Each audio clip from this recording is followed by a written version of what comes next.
Sohail Mohammed is 3 years old. He was born in Malaysia, but he's not allowed to go to school here, and his parents aren't allowed to earn a living.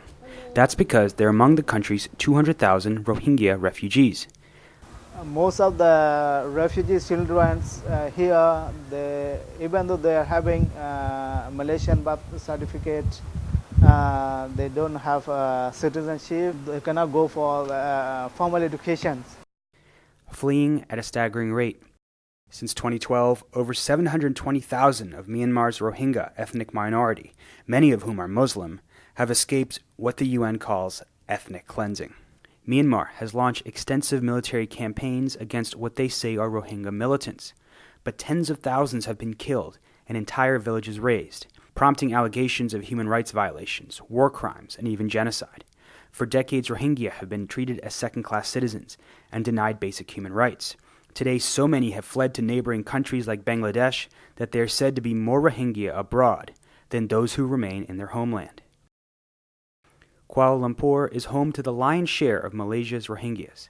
They exist in the shadows of the capital's impressive skyline, living in squalid apartments or construction sites.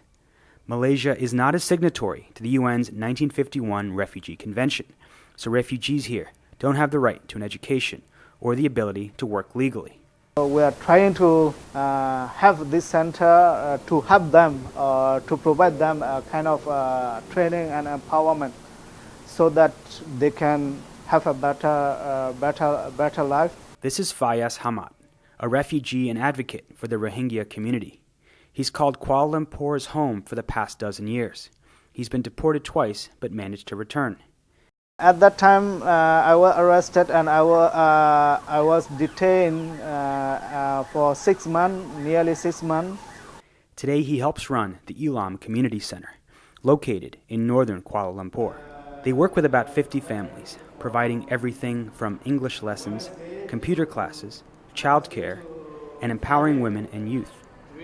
Basically, we are trying to empower the youth and women here. Because the youth and the women, we can say it is 2/3 of the population. So when the women are empowered and the youth are empowered, it means the future is bright. The UN High Commissioner for Refugees issues IDs that provide some measure of relief, ability to go to UN schools, and a discount for health care. But even with an ID card, refugees can be detained at any time, especially if they are caught working, and are subjected to detention in harsh and inhumane conditions, as borne witness in this Al Jazeera report. Not only are they handcuffed, but they're also chained to each other and not allowed to wear shoes. There are children held here as well. Hello, how are you? Which is a violation of international law. But many must work to put food on the table, like in this bustling vegetable market, where they are subjected to long hours and unsafe conditions, to earn up to 50 ringgit a day, equivalent to $12 US. There are a lot of Rohingyas working. Some of them they are working at night shift and some of them they are working at day shift. So just now I go and meet to individually those friends whom I know. Yeah. But there are a lot of Rohingya as well I don't know. Yeah. So it's very difficult to find them because most of them they are also working at the night shift. The Rohingya we spoke to yearn to return to their homeland. Recent U.S. sanctions on the government of Myanmar have prompted the country's leadership to encourage the Rohingya to come back. At least those who live in Myanmar for 3 generations, they are entitled to apply for what we call naturalized citizenship. But many say they won't until they have assurances the ethnic cleansing has come to an end and they are granted full citizenship.